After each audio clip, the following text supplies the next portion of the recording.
Hello, Warriors. The Bonds have the Moody Blues. Who likes that band? That was a good one, Dale. Good one. Uh, Great one. anyway, they do. Hiya, Blake. How are you, buddy? AJ, good. Hi, good day wherever you are, and Mike and Richard Brand. Excuse me.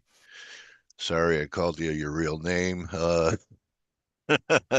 K-Man, how are you, bro? And Hugo. Brand's laughing. Mike Green, how are you? Okay,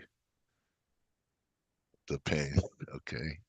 So let's take a look around and, let's start with I remember that I was looking for 85 to be taken out for a long time in TLT. And it happened. So, I just want to talk a little bit about, yeah, can I get to take see my screen? Okay. Thanks for your patience. There it is. All right. Now, you know, I turned bearish after this happened. This was at the April lows where the bonds were getting creamed, and this was intervention, I thought. In fact, I found out last week Treasury was buying a lot of bonds to stop this decline, and then we had the bounce. But I don't know. Looks like a potential breakdown to me in the bonds, but there could be a lot lower if it confirms the breakdown. So I also want to talk a little bit about trader intuition and just intuition in general. Well, we all have it, okay? And so, last week I didn't get it completely right, but I don't know, what was that? Tuesday, TLT, big beautiful tax bill passes without equal amount of costs cutting. Moody's downgrades, TLT flushes. Um, I don't know why, how I came up with it. I didn't know they hadn't downgraded in over 100 years. But, when I was thinking of a narrative and knowing that S&P had done it, Fitch had done it, and this big tax bill was coming due, I figured, the bonds have been under pressure. That was possible for a rating agency for Moody's to do it. Anyway, so when you hear that still small voice, giving you a feeling about something, don't ignore it. Maybe investigate it with what you see price wise. Anyway, so um, the whole team here was pretty much looking. I know Blake was in agreement that this was just going to be a little bear market rally, and looks like we're rolling over in Dixie too. Yeah, Um, bear flag and great call, Dale. yeah, it even surprised me when I heard about Moody's doing that. Um, anyway, here's a 10-year. So it's up against this resistance. Some people said 470 before a pullback. Uh, let's get to the team. Enough about what I said, but I think this, what I'm thinking is we get a continued wave down in the 10-year. And I know a lot of people, there are people like Katie Stockton and Paul Tudor Jones that think that we're going to get take out the April lows. I'll take it a step at a time. And we talked about this last week, right, Blake, that we could possibly get a pullback to 5,500. Maybe this will be the catalyst. Um, doesn't look that terrible right Yeah, there. let's see it. Yeah. But it's interesting. As far as downgrades go, like in what's happened overnight, I wouldn't be surprised the market just shakes off. This is a Teflon market too, so I don't Yeah. know. Yeah. So we'll see. Anyway, very weak dollar, right? Um, if you're a bear, you think it's ABC to resistance and it's going to come off again. I think this low is going to hold. Let Maybe I can go to. You want to? talk now, Blake, or No. Go to Ryan and K-Man. They've been up and around for a while. So okay. So, good morning, K-Man. Good morning, Ryan. How are Morning, you Squire. guys? How you doing? Morning, coach. Good morning. Or should we say Nostra Pinkert? You know what? It was the first time it was not a bad description. Anyway, Can you where do you? me next week's lottery numbers? Uh, yeah, for it's going to cost you. 10 million, yeah. Anyway, guys, here we have, kind of the same scenario. Um, dollar week, stocks week. You know, a lot of people are thinking this is going to be a repeat of what we had going into April. Where's your head at on, say, for example, Euro here? We're above your 112, Ryan. Is that a Yeah, green light as long as we stay above it? yeah, it's come a bit washed out. You got to look at it now for dips. I think if we get pulled back and it holds 112, then that's a bit of a green light to stay on the long side. How far this move goes, though, is the question. I mean, when I saw all that stuff, people asking about it last night, in the grand scheme of things, the downgrade isn't a big deal. What the market wants to do with it is another matter, of course. And it's dollars on a bit of a slump, yields are on a bit of a rally globally because it's caused a bit of a knock on. But Right. is this another 5 minute storm in a teacup? And then we go back to it. I think, like you say, you got to watch your levels. So your 85 on TLT is broken. Now it needs to stay broken to do something else. Right. If it finishes today back above that 85, then it's going to be looking like a storm in a teacup moment again, isn't it? Yeah, it's going to be looking at it'll look like they got all the stops and now they're turning. Because I did see something on the bonds. As extreme as the short position has been for months and months and months, it even got more extreme in the last 2, 3 weeks. I mean, all-time record short position in If you're looking at treasuries. that CFTC stuff, then yeah, I mean I've seen that stuff be offside for years. Really? Uh, Okay. yeah, All right. it's that's why I personally don't use it as a reliable indicator, just Okay. because you don't know what's involved, who's involved, why they're doing it. Could be hedges up against options. Yeah. It's not something that I would pin a trade on per se. Yeah. But yeah, You ought to put out that tweet because, you put that out in a tweet, Ryan, because, I was getting a lot of pushback being bearish bonds yeah, and everyone would retweet me. It's a base. It takes time. Patience. It's a base. It may turn out to be a base if it's a false breakdown, but, you know, uh, these people have been trading based upon these huge net short positions trying to get long for a squeeze. yeah, And, hundreds of thousands have been lost on that idea yeah. for a year now. And you know better. Trade your own game, not what someone else might be doing. Yeah. So what do we do with cable? Cable has led the parade, trying to put in a reversal day. I was wrong on EG for Well, a little bit of good while. news. Bit of good news for the quid. We've sold our soul to the EU again Oh, okay. this morning.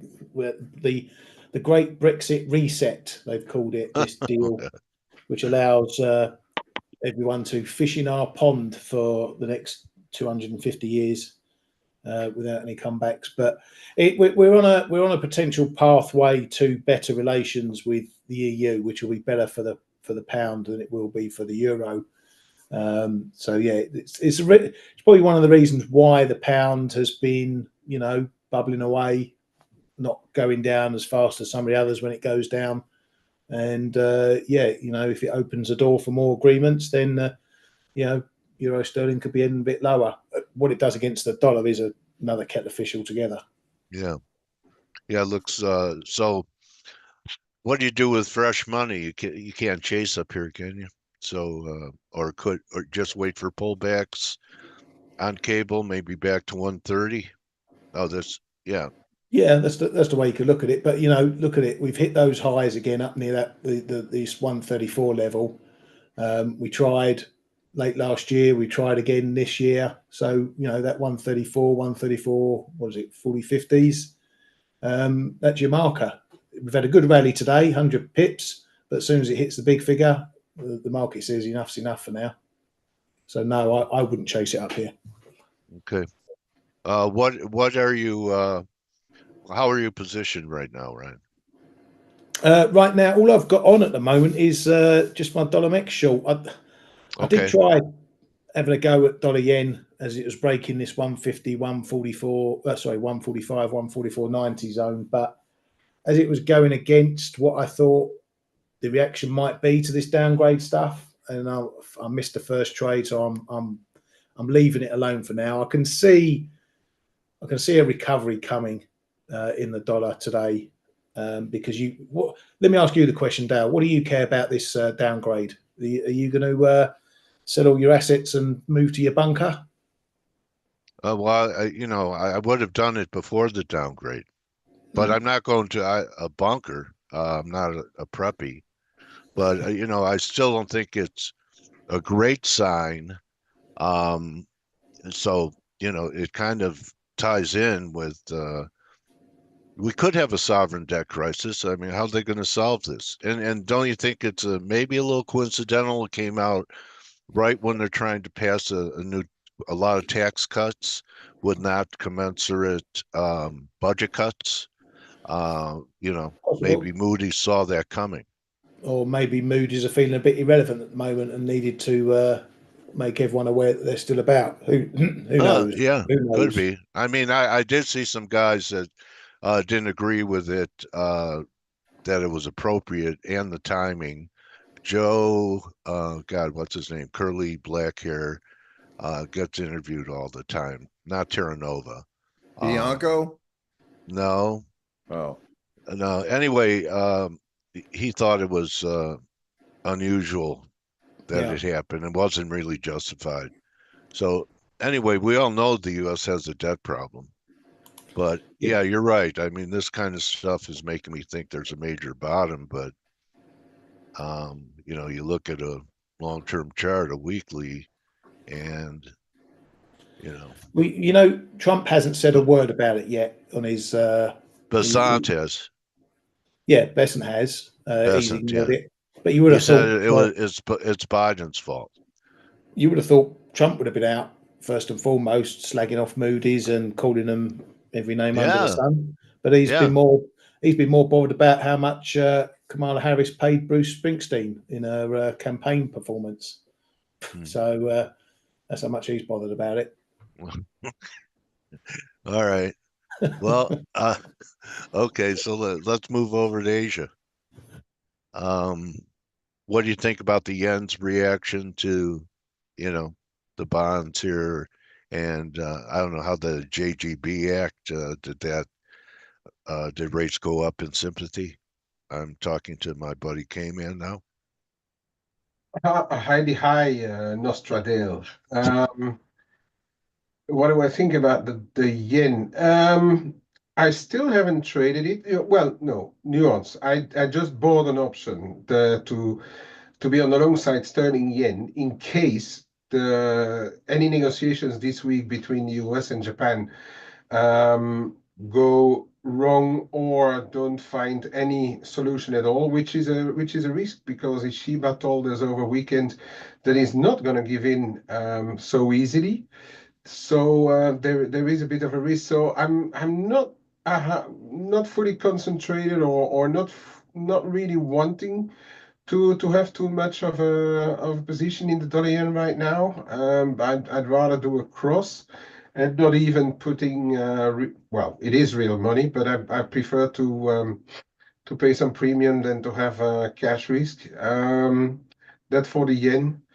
For the rest, I think Moody's, yeah, maybe the timing, but I'm more of in the camp that it could have an impact. I think Trump's tariffs and income and layoffs, saving the government money. He wants that to compensate for tax cuts, right? And Yeah. I think there may be a bit of an issue coming, but yeah, it's either or, but it's not going to be decided today. So I agree with Ryan in a way that today we could see a bit of a revival in or a correction in the dollar, but I am more on in the camp that it could hurt. And what we are seeing right now, bonds dollar relationship is one of those typical relationship where you have less confidence and Yeah.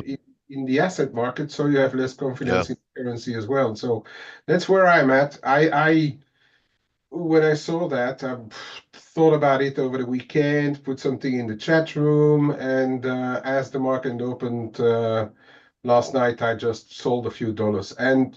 But again, trading it, we need still to be mindful of this thing could in the short term still be a storm in a glass of water. So take profits when you have profits in whatever side of the position, and that's what I'm doing as well. So reduced already some of the positions, had a good morning, and now we will wait and see what the US wants to do with their own markets.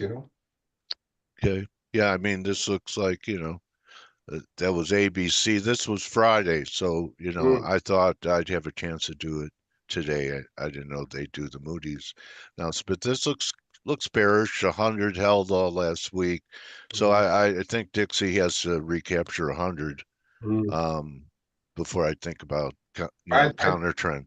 I don't think it's going to go into a straight line. And this Moody's thing, as I said, because and I spoke about it on the Flow Show and I posted it in our newsroom as well. The the Basel rules to which banks and some asset managers, I guess, must comply as well. They don't make a huge difference between AAA and AA. So on that side, we may not see too much immediately happening in portfolios. But the ones that I'm more thinking about are the sovereigns, the sovereign wealth funds, the even foreign central banks. Are they not going to be a bit worried or at least having to think about the dollar assets? Because if you have a lot of dollar debt and the yields continue to go higher, Yeah, they may be tempted to sell more bonds and then sell the dollar on the back of it when they get the proceedings for it. So I mean, I don't know. It's just something I am a bit more worried about it or taking it more into account than people who yeah, completely plug it off. Let's put it. yeah. So do you get the vibe that everyone's poo-pooing it? It's no big deal. So the pain trade it is a big deal. Yeah, I think it could become a big deal, but it may be to use a medical term, an old man suffering from his prostate, and he has to go 25 times to the toilet instead of going all at once. You know what I mean? He's not I gonna, have no idea, buddy. he's not gonna piss down all at once. He's gonna come in 30 little. I have no idea. I guess anyway, they turn into grapefruits, buddy. Anyway, so I could see the possibility of the dollar just washing out. Yeah, But this time, guys, say we get to 96 something, you know. this I do believe will stay above 30. Mm. So you'll finally have maybe you know, a divergence, and both the Bulls and the Bears are looking for a low, whether it's 96 or 94. The Bears are looking for a pretty good dollar rally, and the Bulls are looking for 110 or higher. So those are good trades when both the Bears are looking for a rally and the Bulls are looking for a rally. Down That bear here, I think flag that bear flag actually points to 90, Dale. this is a wow. Yeah. Yeah, Yeah. Well, I know a lot that's of where we people. complete. Oh, I think we're going there. We could go. I think we're going to 85 or something. But it's going to screw people up because we're going to make one more low, and the market's already pretty bearish and pretty one-sided on it, right? I don't think they took that many out on this bounce. But people Well, get even it's interesting that you point that out, Dale. You mind if I show you something? no. Yeah. Sure, go ahead, please. So if you're talking, technically about the dollar index, right? We're at obviously bear flag support right now, but it's Yeah. this long-term like trend line. You got to go out to a weekly chart and go all the way from the lows back here in 2011. That weekly chart where you're like, okay, well maybe we hit a fresh low and then we bounce, which that could happen, but that may happen down at 96. And so like you're pointing out, it gets everybody short. Everybody's already short. Everybody gets super bearish if we break into new lows, and then of course it ends up bouncing from like 96, squeezing out everybody, then rolling over and eventually making it to 90. So Yeah. I mean So there's going to be a lot of nice trading opportunities, different waves, different directions. You can identify it as a bear market, but there could be some pretty good bear market rallies along the way to its destination. For sure. Yeah. I agree with that. I just wanted to jump in and say I'm in the camp as K-Man. I think that this Moody's downgrade, and most people don't really, you hear these ratings agencies, and Ryan mentioned, oh, they just wanted to be relevant. But really, I think in my opinion, it really highlights the fiscal quagmire that the US is in right now, which has already been a concern with investors. And now it's really more highlighted. And as you're, Dale, you mentioned earlier about the big, beautiful bill, maybe there's some timing there. But realistically, I think that this is a point in time that the markets are actually paying pretty close attention to the US fiscal situation, more so than they ever have. Ever. Right. And I mean, so, they've been I'll go back to Ross Perot. He had a whole campaign on it. So, I mean, that's what, 25, 30 years ago.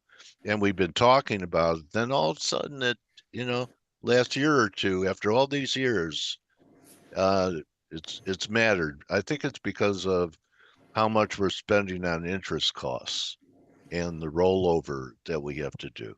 yeah, exactly. And so I think that the dollar is going to get absolutely wrecked. And I know K-Man just mentioned that we were just talking about in the chat room, and people were asking like, Blake, when's the last time that you've seen, the dollar, the bond market, and equities all get hit at once? And I don't I can't remember.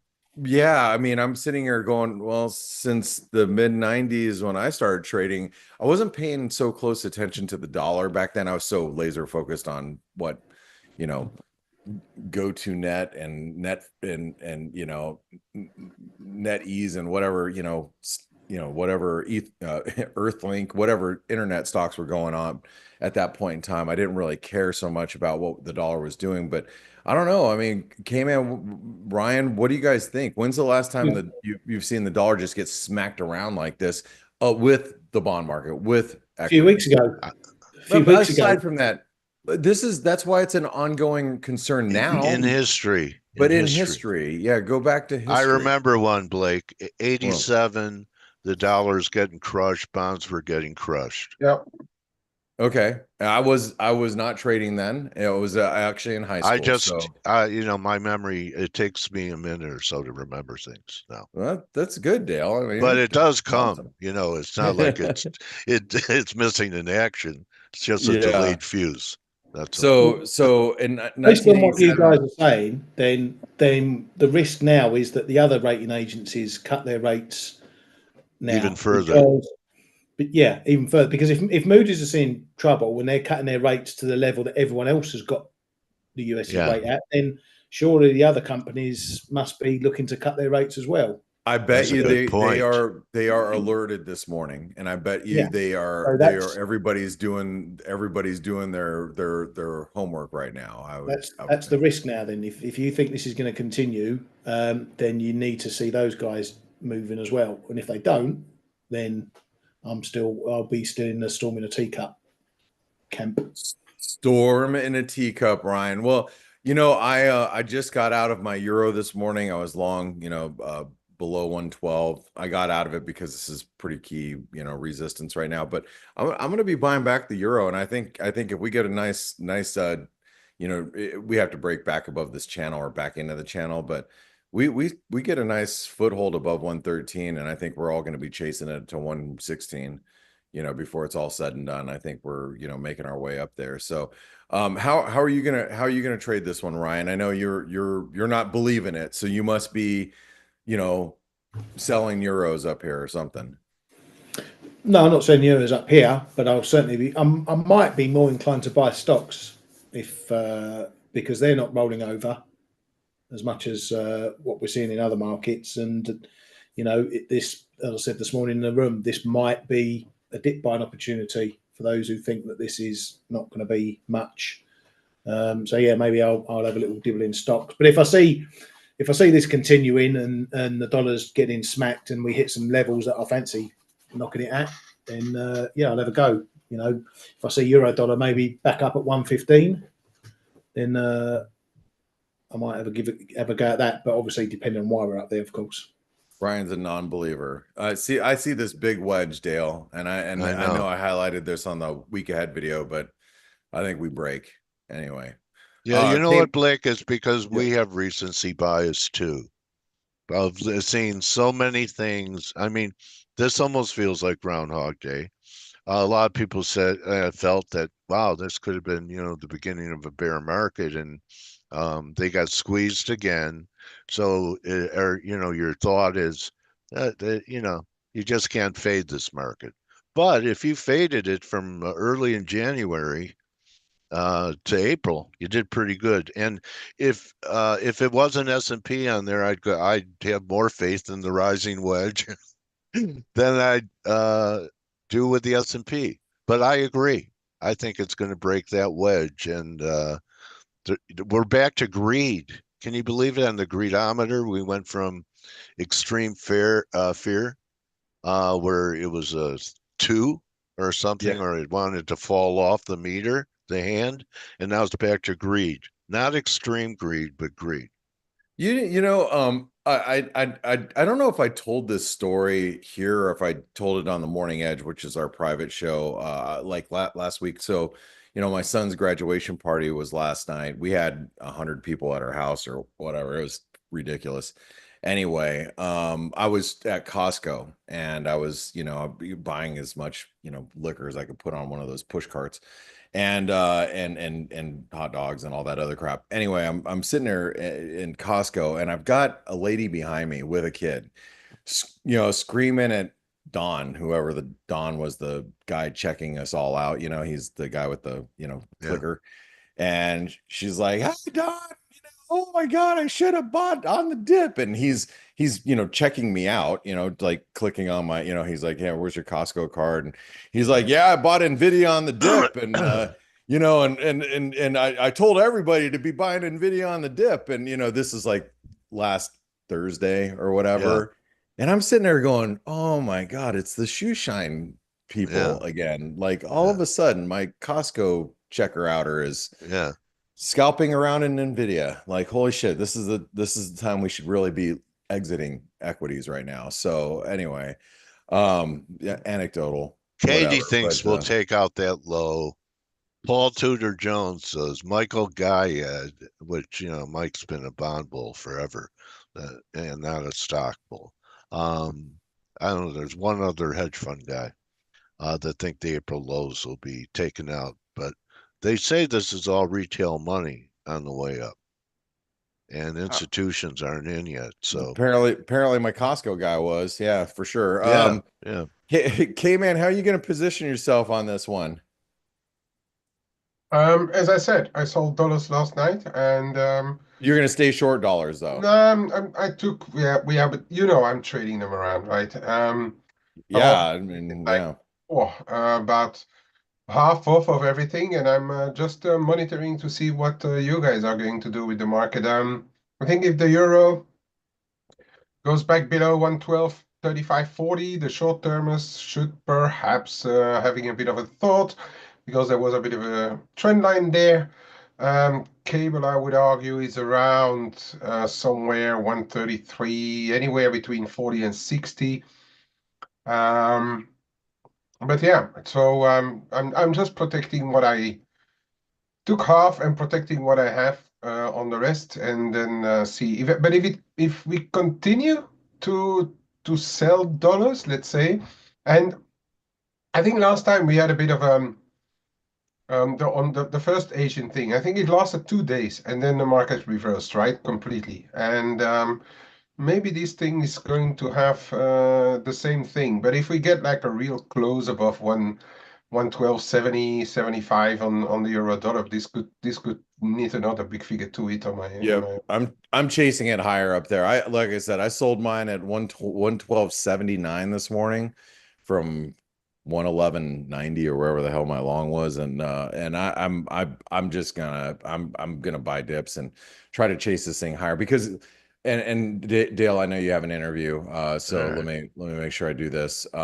This is, as you guys can see, it's a 38% retracement. So Yeah. if we're gonna stop here, we're gonna stop here. I mean, if the euro is really, on its way to 108, then this is the level. But if we get above 113, it's going to the 618, which is 113.80, and then quite possibly to new highs. So that's 117's a target, I guess. 117 would be nice. I've been eyeballing this 116.50 level, which has been a huge pivot ever since 2005. So you can see it. 2000. Let's go back here. 2005, basically 2015, 2016. Obviously, a lot of pivots through 2017, 2020, 2021 post COVID. So I think that error you said 117. I say 116.50. You say tomato. I say tomato. Whatever. It's same range. It's around there. Yeah, around there. So I agree. Okay. Tomato. Oh, we agree. We have an agreement. We have an agreement. And it's and no reciprocal tariffs. There you go. Hey guys, if remember, we still, speaking of tariff, we still have the liberation offer. If you want to be in the chat room, knowing that where we're buying and selling, whatever we're buying and selling, came at Ryan's taking a nibble on dollar yen. You want to be in the general chat room talking to us about all of it. Look at Nick's write-up this morning. This is Nick, writing up everything, what charts we're looking at and why, and having conversations with us on why we're talking about bond yields and dollar and everything else. This is our community. Come be a part of Forex Analytics. $3 a day. $3 a day. That's it. All right, Dale. I'll gladly pay you tomorrow for a hamburger today. Oh, it's a cheeseburger. Is it a cheeseburger or is it just a hamburger? I don't know. I think he just says hamburger. It's Popeye, right? That Popeye? Yeah, Mr. Wimpy. Yeah. Is it cheeseburger or hamburger? Hamburger. He didn't want to mooch too much and ask for the cheese. They charge 15 cents for that. Anyway, thank you, Dream Team. We got our hands full this week, I think. So, one thing I have confidence in is that we're even if some of the things we say don't work out, there'll be risk management with it, and it's really difference between pros and amateurs is how you lose. If you don't know how, everyone wants to learn how to win. You better learn how to lose first, okay? And that's going to give you a chance to be right. And you could do that in the community. But let's get to Arno. I mean, what a great time to be talking to Arno Ture from Intel Invest, Elliotician extraordinaire. Great to have you back, Arno. How are you? I think I've unmuted you, buddy. Yes. Hey, Dale. Good morning. How are you doing? Good morning, Arno. How are things going with you? God, so much has happened since you and I talked, and right. Let me ask you this: did the decline to 4,800 surprise you from the last time we were talking? Yes, it did. I think it's always good, right, to go back first. Hey, what we were saying last time Yeah. around, Yeah. and but at some point when price goes below certain levels, then we are prepared. Right. We always have a alternative in our pocket, and it's not never our preferred. And I looked at our video from February, and ideally we were looking for a little bit higher before a larger correction would occur. So we were aware that a larger correction would occur, preferably a little bit higher, and as we always say, contingent on holding above certain price levels, because that's the beauty of Elliott wave. If price goes below certain price levels, then your preferred view is invalidated. The market has proved you wrong, and or if the market has proved itself right. The market's always right. We're wrong till proven right. And that was the case. So here we had, this was our preferred view, a little bit higher to, I believe, about 6,300, 6,400 in the S&P 500. Well, we didn't get that. The problem was this quite overlapping price action that we had since December of last year. That was just really difficult to interpret. And I did share that we had the alternative that we did top already in February. So we had that one. Again, that was our alternative. At some point, you have to make a judgment call. And this was a judgment call based on standard Fibonacci-based impulse patterns. And unfortunately, the market decided not to follow the standard Fibonacci-based impulse pattern, but to actually follow ending diagonal patterns. It happens. You know, that's okay. But let's see here. If I go to, where was it? Somewhere March. Yeah, so mid-March, we updated our preferred wave view because by then the market had declined too much to really allow it to go higher. Okay. And as you can see here, this is what we posted on FX Street, where I'm author for and post about once or twice per week on indexes, Bitcoin, and all that stuff. Sometimes individual stocks, where we're looking for a bigger correction, and we said, yeah, we have this larger top here now in place, and we should see a bounce and then lower prices. I think we were looking for the low 5,000s, somewhere around there. So that was mid-March. We did get a very shallow bounce. That's the nature of bounces. They're a little bit unpredictable. They don't have to do 50 or 60% retracement. You know, that's the kind of typical target you look for. And that's what you anticipate. You monitor the price action. Are we going to get that? Yes or no, right? We can't predict the future. Nobody can. You just go by standard textbook retracements for dead cat bounces. And then we would see lower. We're pretty certain we would see lower. So the general pattern is good. Okay. Yeah. So let's move away from the mystery of history, which there is no mystery. Yeah, anymore. and then of course we got our infamous low in early April, and so we're now tracking a potential new impulse higher.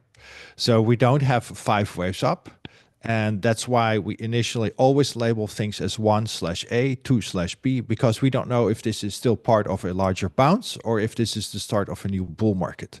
If it's the start of a new bull market, most likely we'll see 5 waves up. Though in this case, even 3 waves up would not be the end of the world, because it could be part of a larger ending diagonal, which is comprised of 3 waves to the upside, 3 waves to the downside, another 3 waves to the upside, etc., till it completes 5 larger 3 waves. So we're tracking it. So we've just completed, we believe, this orange wave 3. This was the target zone that we've had for our members for a while. And as you can see here on Friday, we tagged it really nicely, and futures markets are down. Interesting, the futures market, as soon as the market closed on Friday, just dropped 1% like that. For whatever reason, I looked for any news. I didn't see any catalyst. We don't need it. If the news will now... Moody's downgrade. Oh, Moody's downgrade. There you have it. All right. Okay, good. There we have our catalyst. So we believe we're now in this potential wave 4, and then another wave 5, a potential wave 4, another wave 5. So this is the ideal Fibonacci-based impulse pattern for a larger first wave of the early April low. Let's see if we're going to get it. That's why we have question mark 4 and 5. We don't know yet. Some people say, well, it is a wedge. Some people say it's only 3 waves up. Yes, we can see that. That's what we're tracking. So we have, for our members and everybody that we post on, always these warning levels. All right, we can't predict the future. So if we start dropping below, for example, the first warning level, which is the blue line, we say, you know, that's when we get a radar lock, right? So we kind of look at it. Yeah, it's about 58.40, something like that. If we then drop below the second warning level, that is Monday's open. I think it's quite important. Monday's open, right? That's based on the China deal, 90 days of no Gap. tariffs. Yeah, that gap is pretty important. Can it get filled? Of course it can. And then, of course, we ratchet down these warning levels. The lower we go, the most likely it is that, of course, this impulse pattern is going to fall apart. That's how we work. These can be used as stops, for example, if you're long, depending, of course, on how sensitive you are to drops in prices. We should also keep in mind that we've had pretty much a just non-stop, relentless upmarket since mid-April. And we've had, let's see, 1, 2, 3, maybe 4 down days. So a little bit of red is really normal. So we expect ideally to market to top around this 200-day moving average, which is around 5,700, launch again to the low 6,000s, etc. Not sure yet. That's why we have question marks. We have to be honest, right? That we can't predict the future. People say with all certainty that that's the case. I'm going to present some data that actually says a new bull has started. So with 16% chance only to revisit the April lows. Now, with 16% chance of only revisiting the April lows, I think it's better to bet on more upside. But hey, maybe it's going to take that route. Who knows? Do you have So a bigger- wave structure that would take it to 7,500? Yes, I There it have. is. Look at this. There it is. There it is. Whoops, there it is. So let's go back here to the 2020 low. This is the COVID low. We have that as a primary 4 all the way since 2018 here on your left-hand side of the screen. This is a large, irregular, expanded flat wave 4. And then we have 1. We have 2020 as 2. And then we are now in this wave 3. So this is a potential larger ending diagonal. Bottom line is I am unable, and it is impossible to count 5 waves up from the March 2020 low. Every Elliott waver knows that that is a 4th wave, and if you are objective, you cannot count 5 waves up. And markets move in 5 waves up. Then the bigger picture, they do. That's since the 1800s, whatever the stock market started. It's 5 waves up, 3 waves down. That's the bigger picture. And it's just impossible to count 5 waves up. I do not see it because of the large wave 2. If it's the case, we have to squiggle in a 4th wave that's been 2 weeks, and then we have a 2nd wave that lasted a year. That would be so off. I cannot comprehend that. So we really believe we're going to go higher, and several market breaths. We had the swipe breath thrust, we had the graph thrust. The AD lines are making new all-time highs. Those 3 things tell us the AD line tells us with 100% certainty that there is no bear market. So that's it. That's There's true. never been in the history of the stock market So a bear the market AD with a is new confirming before the averages even get there. Yeah. So this is the AD line for the NYSE, and this one has actually been lagging the S&P 500. The S&P 500 AD line. Let me pull it up if I can see it. That was part of the reason for the sell-off was the poor breath going into the Right. sell-off. Yeah. So we had this negative divergence, right? So we made a new all-time high in February, but breadth was not following. And that is a telltale. And then you have to watch, of course, price, because breadth can always, correct itself back again. And as you can see here, this is what we got here in late April. And it broke higher. This is the AD line for the S&P 500 and hasn't looked back. So it's a massive, this is the previous all-time high in late November. Massive new all-time high. If we then go to the AD line for the broader index, which is even a more comprehensive indicator, it just made a new all-time high. Okay, it just did. If we then go to the AD line since the 1920s, I can go back further in time, but this is the data stock charts has. We've never had a bear market with a new all-time high. Every single bear market, meaning like the early 2000s, of course, financial crisis, 2008 to 9, the 60s, 70s, the infamous, of course, 1930s market crash, all of them had negative diversions that had to last for many months. We just make a new all-time high. So this chart tells us there has never been a bear market. Does that mean there will be none? Most likely not. I mean, if you're going to bet against 100 years of history, saying now is different, like now we have Trump. Well, we had Trump 4 years ago as well, so ain't no different. So there you have no it. sunshine when I'm gone. Right. Yeah. Yeah. So you've got that one, right? So and then we have our thrust event that, of course, been broadcasted on X and the news everywhere. Yeah. And since the 1940s, we've had, I think, 19 thrust events before. If you then look at the performance of the market, how did it do?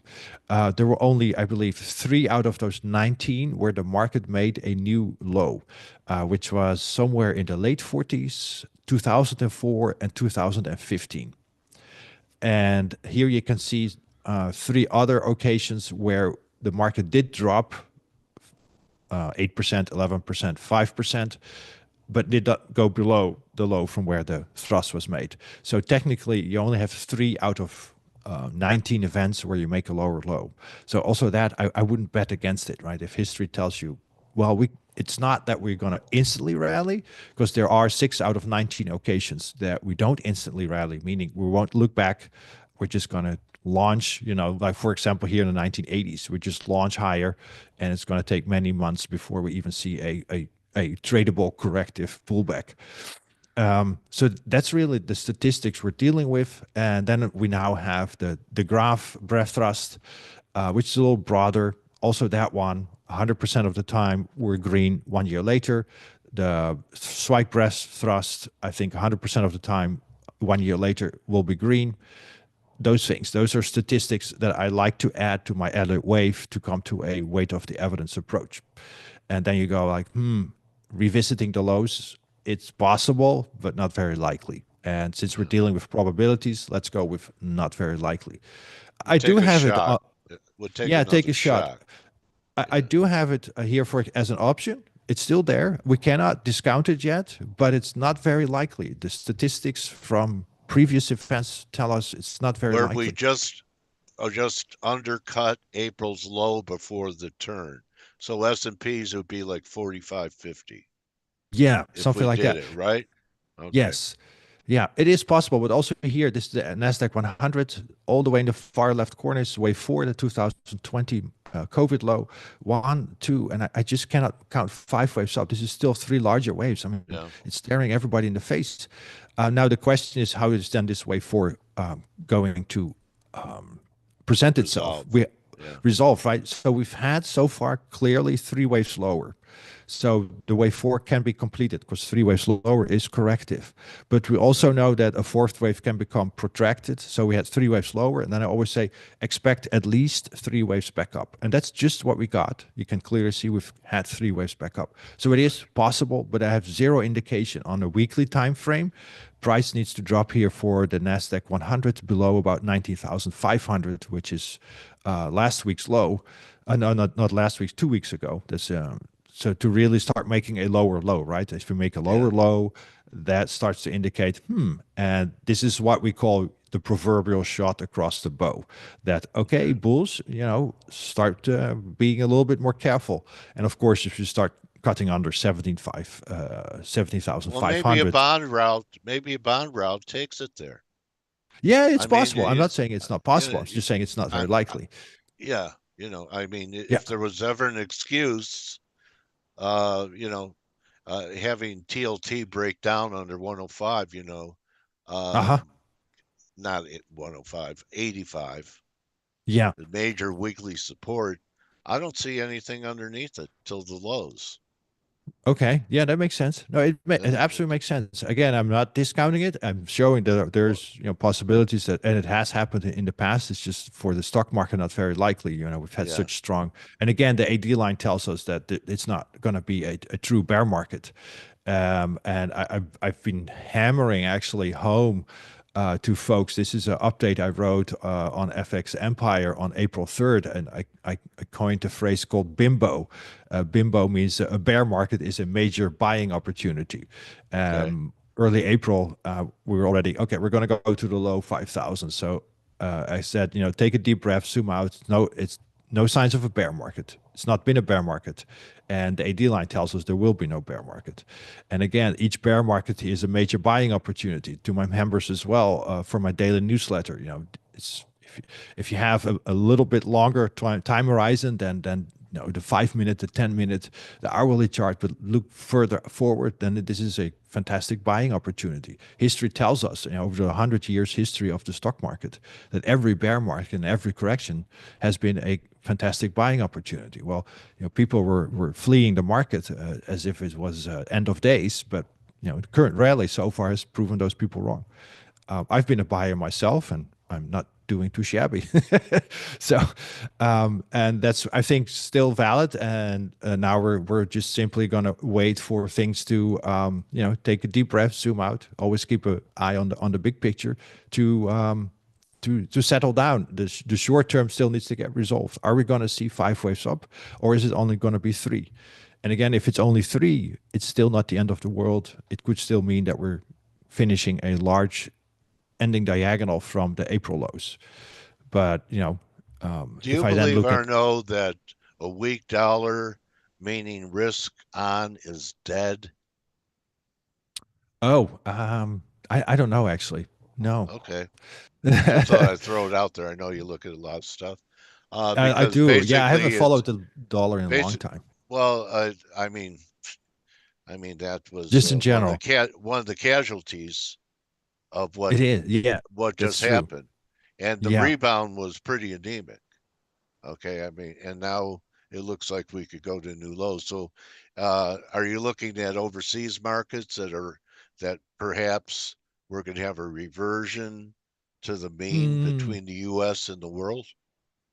No, That's I where the haven't. money's been going. I maybe should look at of course international markets, because everything is connected to each other these days. Yeah, the dollar. So as well. Yeah. There's so many things to look at. Unfortunately, I only have 24 hours in a day, and it's quite a lot to just be able to track the U.S. markets.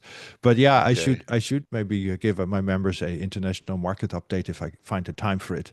The thing is, I just went through a major restructure for myself. I smooshed all my services into one new newsletter, so everybody You smushed gets. them, huh? Yeah, I smushed them all into one newsletter. right. I used to have all these separate services, an email Yeah. for the stock market, an email for Bitcoin, an email for Yeah. the ETF trade alerts. I put it all into one nice comprehensive PDF. Everybody gets Cool. everything, same price. If you say, I don't need to read the other stuff, well, you don't have to read page 1 through 6 to get to page 7. Just read page 7 if that's what you use, and everything else is a bonus. You get it for free. Use it to your advantage. If you don't, it's all for a nice $3 a day price, pretty much. Yeah, show people where they could get it. They can get that at intelligentinvesting.market, and we now have a nice new daily newsletter. It's a PDF, so it will look like this. You get every page has pretty much S&P 500 has its own separate page. You get sharp charts, sharp updates. We're going to go all the way to all the 5 major indexes. We have, of course, the small caps, market breadth sentiment, just what we discussed. The cryptocurrencies, Bitcoin, very bullish on those. Very interesting here as well, as you can see. Maybe if we zoom in a bit, global money supply, which affect the stock market as well, is going to rise sharply. We do Ethereum, and then of course we have our gold and gold miner updates. So it's very broad, and of course all the trade alerts, ETFs that follow the stock market, and most of our alerts have been long since late April. They might get stopped out today. We'll see. We're doing very well with individual stocks. Netflix, for example, we're up 20% since that made new early all-time April. highs Friday. It made new all-time highs. That ain't no bearish either, right? Not really. So No. all our trading systems have flipped to buy, as well as additional support for a new uptrend has started, and we have crypto alerts. So you have everything, a very neat, convenient package available, $3 a day. And you'll get this 5 times per week, and we'll give video updates if the proverbial hits the fan. Then we'll get on the video and warn our members intraday, of course, like something bad is going to happen. But most of the time you can capture it with a daily update. I used to do these hourly charts or 5-minute charts, but the further I zoom in, the more scribbles you have, the more interpretation you need to do, and the more likely you are to get it wrong. And actually, just zooming out to a daily chart, you can capture it really nice. That's pretty much the granularity I want to go by. Yeah. And then, of course, also on X, right, at Intel Invest. And there I post stuff, not every day, but I try to. And yeah, so that's how we go about. That's how we analyze the markets, primarily, as you know, of course, either wave-based with a healthy dose of a weight of the evidence approach. The other one is, of course, sentiment, seasonality. Seasonality looks great as well. It did have a low for early April, and then we should rally all the way into August. I wouldn't hang my hat on it. It's not always the greatest of the average pattern for predicting the stock market, but it kind of matches. It also here has now a little bit of a weakness here. This time frame, as you can see, we should top out somewhere, last week. A little bit weak for the next 2 days, but the general pattern is higher. Maybe more weakness in June, a little bit June gloom. Yeah. Okay. You live on the West Coast, you know June gloom. I know. Right? I love it. Yeah. Yeah, it's really nice. And then, of course, sentiment. It's still not too bullish. I just heard, I think Blake said that the Costco folks are buying, but on average, it's average now. And we've been extremely bearish for weeks, if not months. And it's interesting how bearish folks were.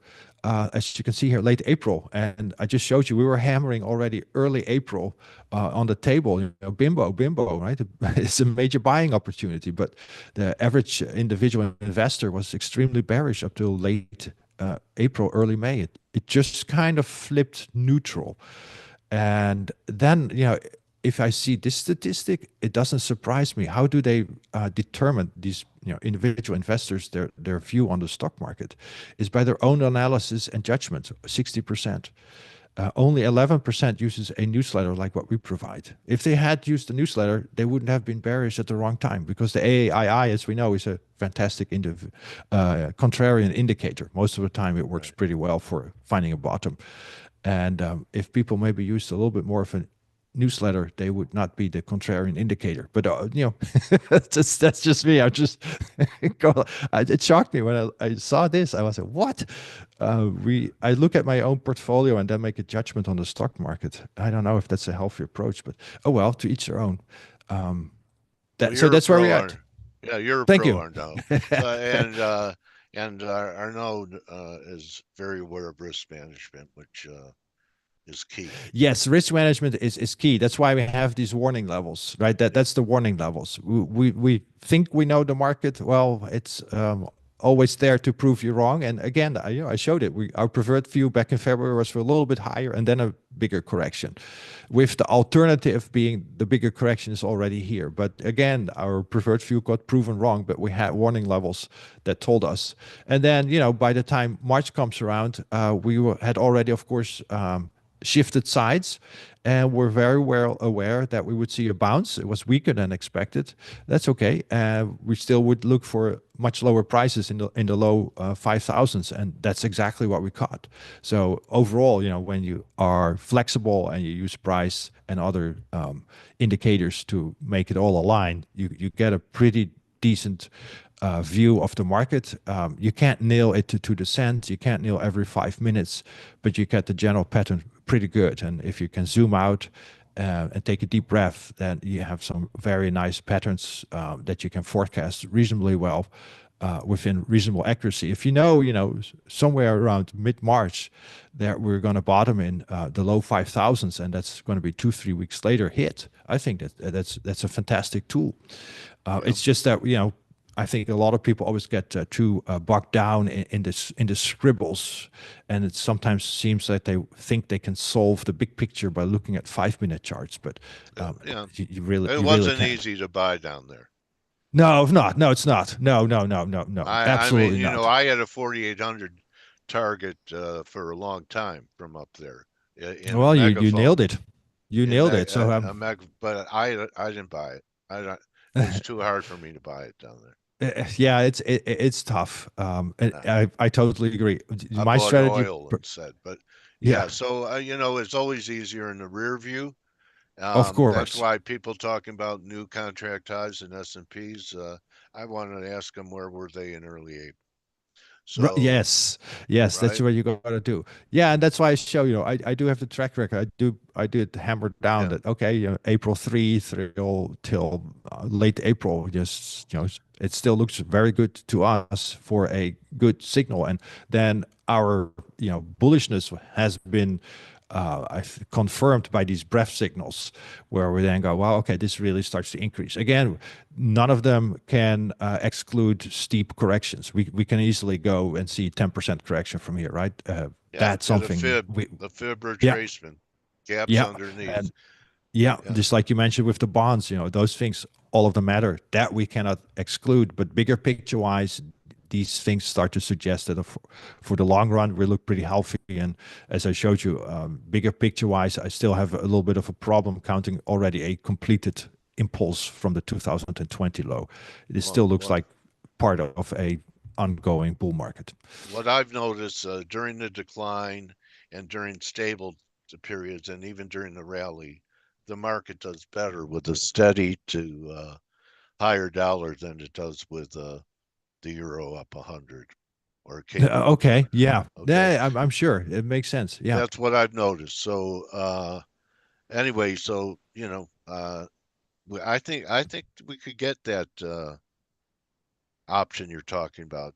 Because if the dollar decline is not a 1-day wonder and the bond decline isn't either, there's more downside dollar to 96 or something like that. mm-hmm. Where are we not? We're not, still just a shade under 100. Um, we'll see. When the dollar bottoms and starts heading, if it heads up, I wouldn't be short the stock market anymore. So I think it's weak dollar capital outflows from the U.S., which is Yeah. not bullish for stocks. No, and it makes sense. Like I said, we've pretty much gone straight up for three, How 4 weeks long? in a row. So How on the long do you stock think market. that last count, or yeah, this count that you have up here, maybe it was a chart before that showed the wave 5 up there, the chart before. Mm-hmm. Yeah, This one, yeah. You have that going out until, does the 28. time matter? 28. Yes, it does. Yeah, it Wow. does. There was a major turn February 2025. I don't think the next turn is due until 26, something like that. So that could fit with this one. And after that, I think we have to go all the way to 2028. Yeah. Okay. So it Wow. could last for a while, but again, this wave 4 is not going to be doozy. This wave 4 is going to be akin to 2022. I don't think anybody wanted to be long stocks in 2022 until early 2023, when things started to look up.